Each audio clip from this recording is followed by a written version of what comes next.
last 2 years, we've made progress. But clearly, too many Americans haven't felt that progress yet, and they told us that yesterday.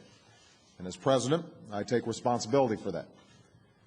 What yesterday also told us is that no one party will be able to dictate where we go from here, that we must find common ground in order to in order to make progress on some uncommonly difficult challenges.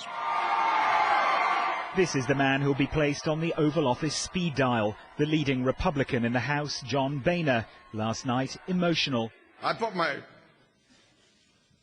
myself through school, working every rotten job there was. Today, more composed, talking of a new mandate to govern. We're going to continue and renew our efforts for a smaller, less costly, and more accountable government here in Washington, D.C. The swing to the right saw Democrat losses from coast to coast, but especially in the middle. Thank you, and God bless America. In Kentucky, the Tea Party favorite Rand Paul triumphed. He says Washington's spending binge must end. But while the House changed hands, the Senate stayed Democrat blue. Just. The Majority Leader Harry Reid scraped through in Nevada. This race has been called, but the fight is far from over. The bell that just rang isn't the end of the fight, it's the start of the next round.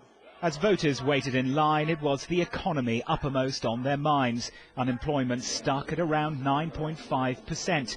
A poor economy always spells trouble for the ruling party. Bank bailouts and stimulus measures were unpopular. But now the Republicans can't just snipe from the sidelines. They too are in the driving seat. Could that spell legislative gridlock in Washington? I think it's highly unlikely that Obama will get much done at all. We already had a hard time, even when Democrats controlled the Senate and the House, passing legislation, though certainly a lot was accomplished. I think with a Republican House and a narrower Democratic margin in the Senate, and a very uncompromising bunch of folks who just got elected on the Republican side, I would be shocked if there's any major pieces of legislation passed in the next 2 years.